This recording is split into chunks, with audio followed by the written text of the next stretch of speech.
Hello and welcome to this week's episode of Real Taxi with me, real taxi driver and stand-up comedian Trevor Bickles. On today's show we have got a fantastic guest for you with one hell of a backstory. But before we start, I just want to say to everyone who subscribed to my channel, thank you. And if you're new to the channel, why not subscribe so you can keep in contact and in touch with all the latest episodes. Also, if you fancy listening to Real Taxi Driver on the go, why not head over to Spotify where you can hear all previous episodes on a podcast. So that's right, you might be on a long car journey as a comedian or just out for the day and you fancy listening to a podcast, head over to mine, The Real Taxi Show. That's The Real Taxi Show on Spotify. Now, enough of the sales pitch, let's get started. I'm going to introduce you to today's guest. He's an award-winning actor, people. He's a fantastic comedian, and he's a very, very, very, very good friend of mine. You're going to love him, and he's got one hell of a story to bring to you as well. So without further ado, I'm going to introduce to you the wonderful Joshua Robertson! I've done it boxing style. Do you like that? I thought I'd do like Rocky Balboa style. How you doing, Josh? Yeah. I'm so good, thank you. Thank you so much for having me. Mate, it's not a problem at all, man. You're my mate. Of course I'm going to have you, man. Of course I have you. And you're a funny guy. Now, I mentioned before, Josh is an award-winning actor. But I'm not going to start it there. I'm going to take it right back to the start for Josh. Tell us a bit about yourself, Josh. Hi, my name is Joshua Robertson. When I was 11 years old, I had a serious quarterback crash in Australia. Christmas Eve 2004. I went away with my best friends for the Christmas holidays. Me and my best friend thought it'd be a good idea to take his uncle's quarterback out for a ride Christmas Eve morning. The last thing I remember saying to my best friend was, "Go faster, it'll be bumpier." The next thing I know, I was waking up in a hospital bed. I could not speak or move a muscle. I was so scared. Yeah. So can I ask what the exact accident was? Did you just come flying off the quad bike? Yeah. It's crazy. I flew off the quad bike and hit my head into a fence post because I was a passenger on the quad bike. I did not see the fence coming up. My friend did, so my friend jumped off the quad bike and I was left on. Yeah, it's pretty bad. I've now got a metal head because the doctors had to do a emergency operation to release the pressure of my brain. Wow. Otherwise I would have died. Otherwise I would have died again. Wow. That's what I'm saying to you. It's about one hell of a story. I mean, Yeah. So how old were you again when this happened? 11 years old. 11 years old. Did you have to start? Did you almost have to starting again, basically, talking, walking? Yeah. Definitely. Really? And actually, when I was 14 years old, I remember I was having difficulty coming to terms with living with a disability forever. So much so, I started having suicidal thoughts at 14 years old. And these thoughts carried on all through my teenage years until I properly started doing stand-up comedy. Do you feel that stand-up comedy almost give you a direction, if that makes sense. Give you a focus, something to sort of work towards and stuff like that. Yes, definitely. I feel in a roundabout way, stand-up comedy saved my life. Really? I was in a really dark place. I was feeling lost. I was feeling stuck. And because I've suffered with mental health issues in the past, I now I'm a big advocate for mental health issues, which is why I'm an ambassador for a organization called Karma. Karma helps support good mental health in the workplace. I'm also a champion for a charity called Be Kind Movement. Be Kind Movement hold workshops in schools teaching kids how to be kind to each other, and they look after their mental health as well. I think that's brilliant, mate. And I'll tell you something, I think mental health is such a focal point nowadays for a lot of people. People are a lot more aware of it. I've had Dave Alfie Ward on the show who talks about mental health illness as well. And we'll make sure at the end of this show we'll have the links to both of those charities. Is there websites for them, I'm guessing? Yeah, there's websites, and we'll make sure there's links to the website at the end. So if you do have any issues like that, we can jump straight on it. But that's great. So out of a dark place has brought you light. You know, you've now got focus with regards to your comedy, which is smashing, which we're going to get to in a second. I'm so funny, guys. Is he? I don't know. He does 20-minute sets. He's only got 4 jokes. It takes him so long to tell a joke. He loves that one, doesn't he? No, honestly, man, he's great. You've come out of a dark place. You're a family man now. Yes, I have 2 kids. 2 kids? Family man? That's seriously, right? What this does, I'm going to get a little bit soft here, right? What this does, I think, what happened to you was a bit of a tragedy, right? It was a shock. It was a freak. It was an accident, man. It was an accident. It's the best thing it's the best accident I ever made. Really? Yeah. That's something you've taken it from like a dark place and you've made it into a positive. Yeah. You've took the focus away from the dark place you was in. Yeah. And to me, it's one-way traffic for you now. You're doing really well, man. That did not happen overnight, though. It took me years and years and years to properly harness myself, wrap myself around the idea. This is not gonna go away. So I must well embrace it. And I think I've embraced my disability and the things I can't do completely. No, that's what I'm saying. You've embraced it. Now you've taken it into the comedy world. You started off in America, am I right in saying? No, I started off in Australia. So Josh, you're in Australia and you thought to yourself, I'm going to get into stand-up comedy. But what pushed you to get into it? You know, what inspired you to start stand-up comedy? All right, yeah.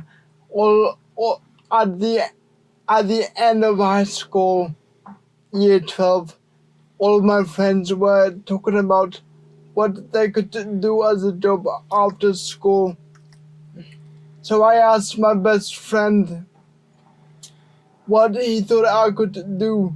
He said, "Josh, you're pretty funny. You should give stand-up comedy a go." So the next week, he signed me up for the local open mic night in Adelaide. It's called the Rhino Room. Ever since I stepped on that stage and made people laugh, I've never looked back. I love I love making people laugh. Is the best high you can ever feel. And since then, where have you you performed all over the world? You've not Yeah. in a few places. Where have you performed? I performed in New York City, Indonesia, and now I'm doing 20-minute spots at the London Comedy Store, which is pretty good. That's right. Yeah. You started off in Australia, but you went out to the US. You done comedy in the USA, Yeah. right? And I've had Mike Capozzola on the show talking about comedy in the USA. How was that over there? It's so good. It was a good learning experience. I found audiences in New York either think you're good or not good. There's no in between. They're very straight down the line, aren't they? Yeah, exactly. Which helped me become a better comedian, I think, because I remember I was sitting in the hotel, trying to write the best jokes I could think of for the first show in New York. Yeah. So that's good. Did you purposely go over there for the comedy, like to try comedy over there? Yeah. Or so you purposely went over there to try it over there as well? Yeah. Oh, mate. I went with my dad and my stepmom to just experience what it was like. Yeah. Mate, yeah, because you know what? It's something I've mentioned on previous episodes. It was something I've really always wanted to try. It's kind of my little ambition as well, is to go to the US and try it. Because I'm a bit of a... Are you a fan of US comedy as well? Yeah. Yeah, who's your favourite? I'm a big lover of Kevin Hart, Dave Chappelle. Yeah, people like that. Have you ever met Ralphie May? I think he's passed away now. Have you ever seen Ralphie May? No. Oh, man, you've got to watch Ralphie May. And Andrew, I'll check him out. Andrew Schultz as well, man. Andrew Schultz is brilliant, mate. If you ever get a chance, watch Andrew Schultz. So obviously, obviously we've started off your life with the accident. It's gone to comedy in Australia. Was you living over there? Was you living over there at the time? Yeah, I was. I had my motorbike I had my quad bike accident over in Australia, in Adelaide. I did I finished school over there, high school. After year 12, all my friends in my class were thinking what they could do as a job after school. I had no idea. I had no idea what I was doing. You were thinking out a walk. Yeah. Because obviously I could not work in construction. No, it'd be a bit dangerous. I wouldn't trust you on a digger, mate. No, it must have been a crazy time for you, not knowing what to do. And you found comedy, the comedy direction, you went to the US and tried it out. Now you're in the UK. Now, we met at a gig. We got along very well at a gig. And it's taken a bit of a turn for you in a different way all of a sudden, because you're now doing acting. Yeah. How did you get into that? And tell us a bit about, it was called Dad Joke, wasn't it? Yeah. Tell us a bit about how you got into it and tell us about Dad Joke. Okay. It was, I kind of fell into it. Out of the blue, a film director saw me performing on stage at Top Secret Comedy Club in Covent Garden. It's a fantastic comedy club. Yeah. Yeah. Out of the blue, he was with his friends on a night out, just enjoying himself. Yeah. Taking time off from work. And then he told me he had gone on a holiday, but while he was on a holiday, he could not get my jokes out of his head. So 3 weeks later, he emailed me and said, "Do you want to co-write and star in a short film? I'll direct it. He'll direct it." Sweet. And to be honest with you, when I first saw the email, I thought he was having a joke. I did not believe it. You thought it was one of those? Yeah. It was one of those wind-up scam email things. Yeah, exactly.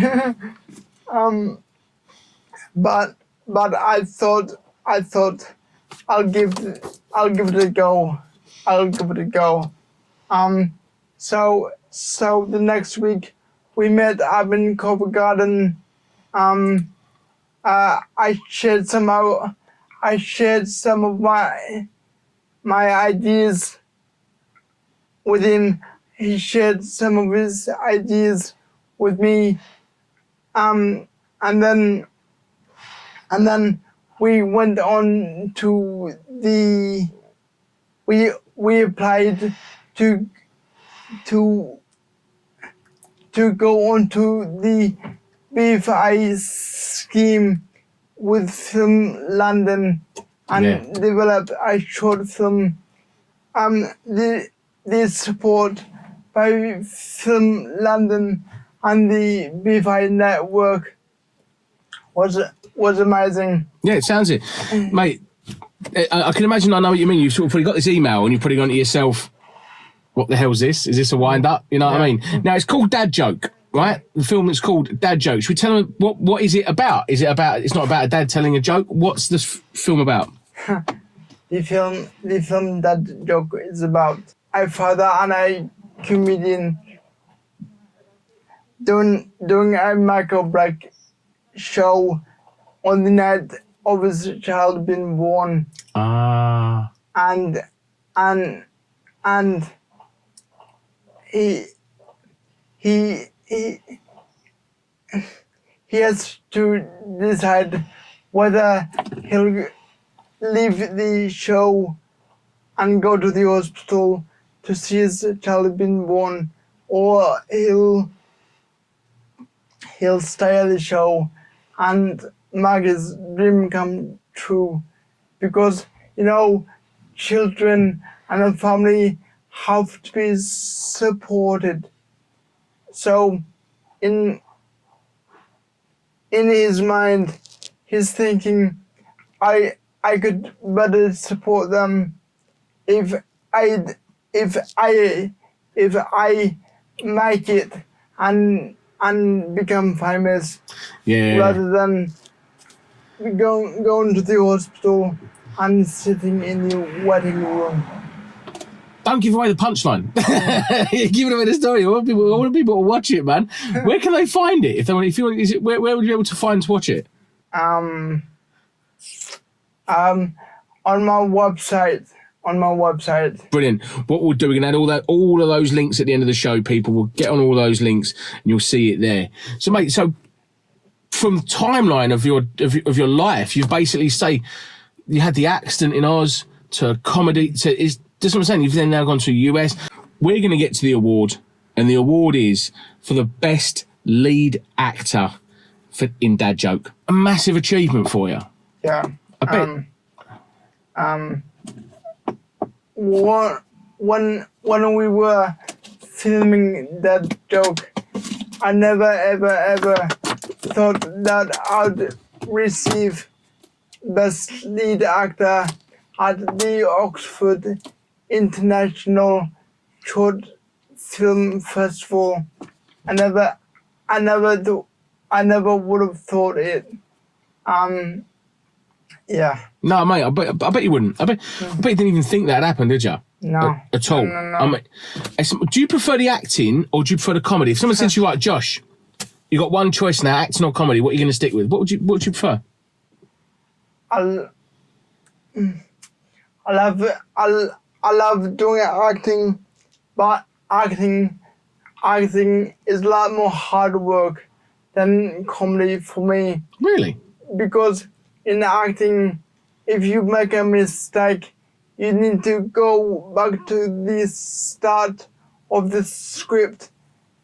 In comedy, if you make a mistake, you can just make another joke of you making a mistake. I see what you mean. Yeah, it's almost like so if you make a mistake on stage, you can you've got to keep going, but you've got a chance to rectify it. Whereas if you make a mistake in acting, you've got to go right back to the start and do it again because you can't. It has to be perfect all the time. No, I can see that. I get that. Mm-hmm. No, mate, no. Did you ever see yourself as an actor? Like, obviously, cause when you got into comedy, do you also think, do you know what? I could probably do a bit of acting as well. Yes. Okay. I get into comedy in Australia like 8 or 9 years ago. And I always thought it would be a good idea, a good thing to do, but I never had the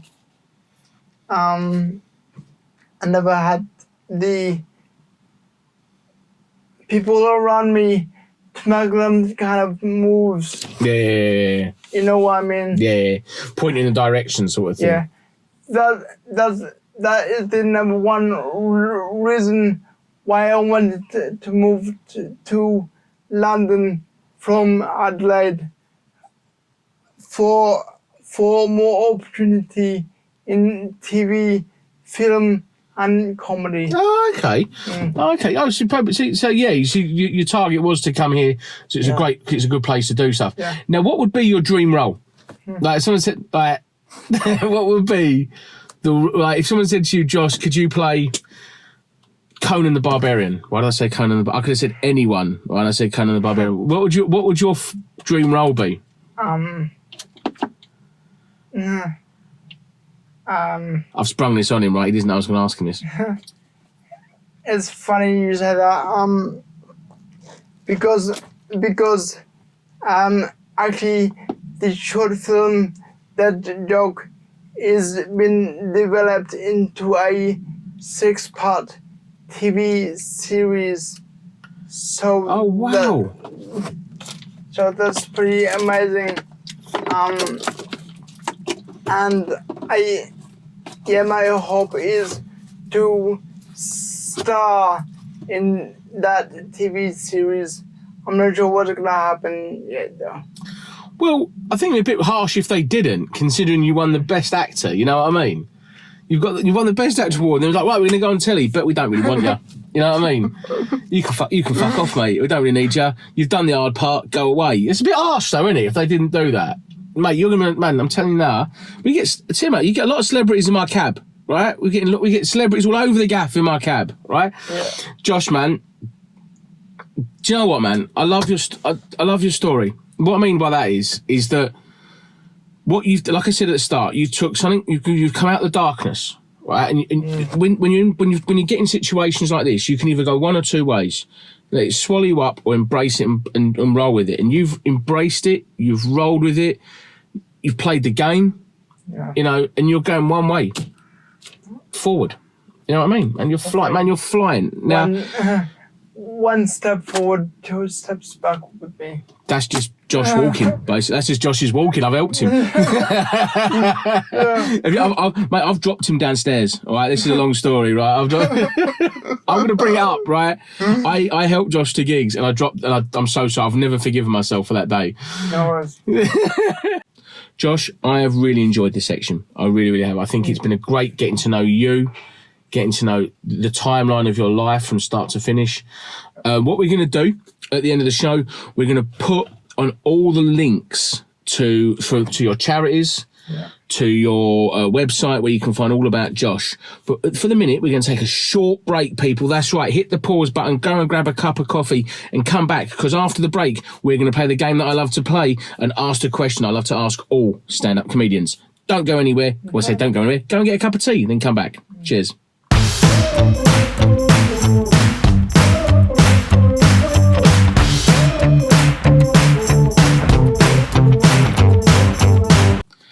We're back, people. You've been for a break. You've grabbed a coffee. You've grabbed a cup of tea. Sit down and enjoy the second part of the show. Now, this is the bit that I love. This is my favourite game. It is called How Much Is That Celebrity on Cameo. I've been on the website Cameo, where you can get recorded messages from celebrities. I've been on there. I've picked three celebrities. And we're going to ask Josh, how much are they? We ready, Josh? Sure. Talk louder. Sure. Whee! It's like a game show, right? So, my first celebrity is Jimmy White, the snooker player, Jimmy White. You know Jimmy White, don't you? Yeah. No. You don't know Jimmy White? No. Right. Do you know Sid? Do you know Ricky from EastEnders? I've picked people I thought you'd know, Josh. Do you know Ricky from EastEnders? Yeah, yes, I've heard of him. Right, we're gonna move on from Jimmy White because he doesn't know Jimmy White. Right?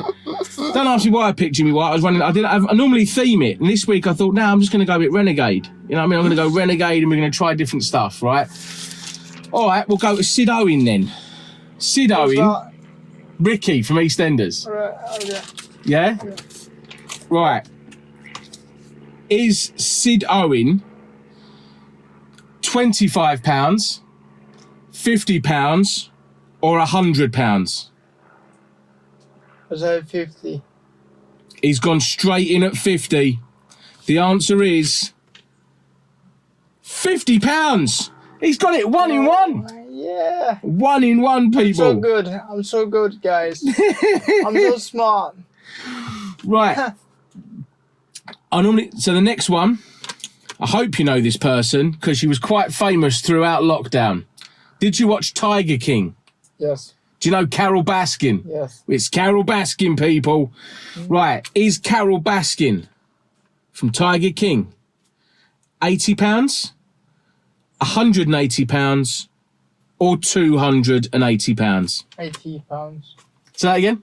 £80. He's gone for £80. The answer is £180 Already? for Carol Baskin.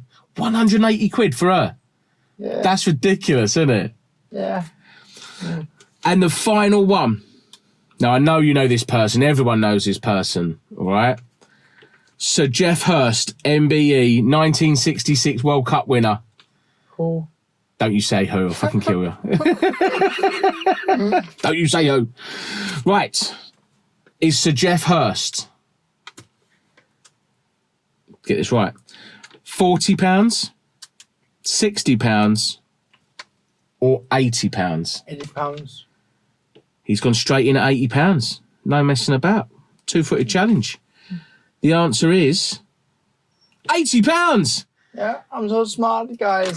He's got two. Yeah. He's got two. He's now second on the leaderboard. If you're going to get the leaderboard up on the screen now, Chris is going to do that for us now.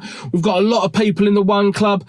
I can't remember who's second, but I know Dave Alfie Ward is still on 3. I think Mike Capozola's on 2 potentially because I can't see it because Chris is doing the tech.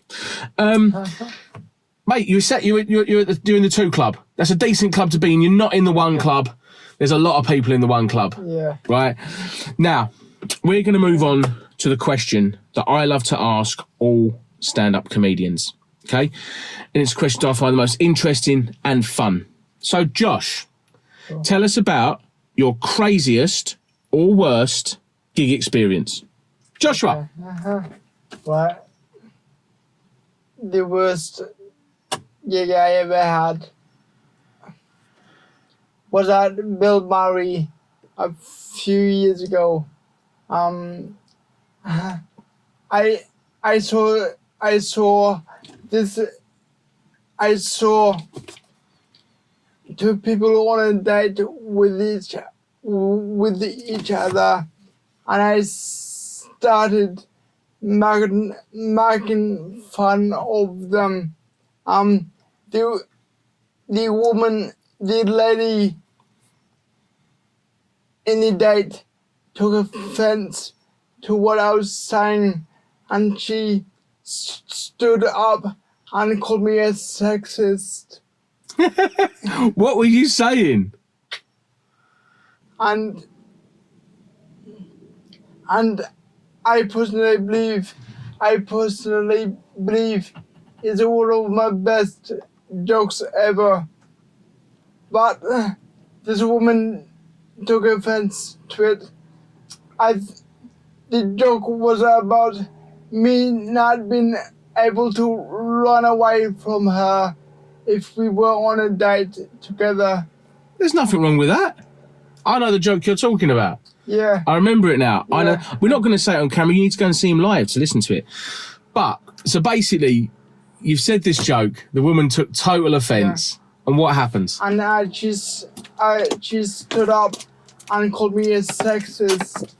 And then the whole audience turned on me because I defended someone in the audience. And I made it worse by apologizing to her on stage in the middle of the show. Oh, no. It was so bad because I genuinely felt awful. I never want to offend anyone in my comedy. It was a joke about myself not being able to run away from her. You never aimed for it to be offensive. Now, if you hear the joke, I know the joke you're talking about, right? It's not offensive. And I think a lot of comedians nowadays, a lot of these kind of questions I ask for the comedians about worst gig scenarios, I've had a similar sort of pattern of people taking things the wrong way. Right. And I think sometimes people can totally misconstrue what the joke, like they hear two or three words. Yeah. And they make a judgment on those two or three words. Yeah. Do you know what I'm saying? And it just and people totally get the wrong end of the stick of the joke. Yes. So what happened then? Did she walk out? No, she did not. Because I think the audience was on her side. She felt empowered to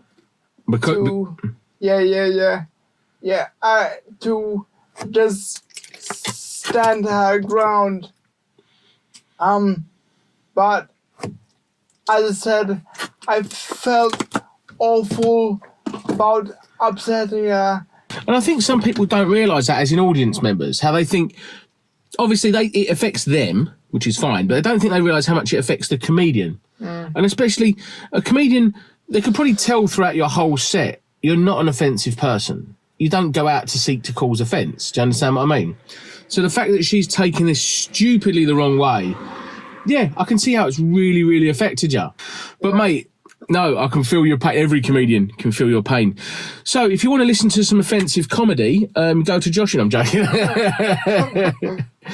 Josh, mate, I've really enjoyed having you on the show today. I think it's... I knew about your backstory and I wanted to bring it to people here, you know. And I think you're an interesting character, and I think we're going to see a hell of a lot more of you. I'm guaranteed that. Have you enjoyed yourself being here, Josh? Yeah, I've loved it. I've loved every minute of it. Yeah. Great stuff. Well, guys, that's it. Can you just mention your charities again that you work for, and we're going to get those on the socials? I'm ambassador for an organization called Karma, who support good mental health in the workplace. And I'm a champion for a charity called the Be Kind movement, who hold workshops in schools teaching kids how to be kind to each other and also looking after their mental health. Well, that's, mate, thank you very much for that, Josh. So it's Karma and the Be Kind Be Kind, yeah? Yeah, Be Kind movement. So Karma and the Be Kind movement. We're going to make sure all of the links to those charities are on the end of the show. So if you do have any issues or you would like some help in that sort of circumstance, get on those charities straight away. Or if you just want to go and see Josh live, people, because that's the best part about Josh. You can get to see him live. All his socials will be on here at the end. That's it. We're done for another episode of Real Taxi Show. Thank you ever so much for joining me. I hope you have a wonderful, wonderful day. And I'll leave the show how I always leave it every week. Stay safe and be lucky.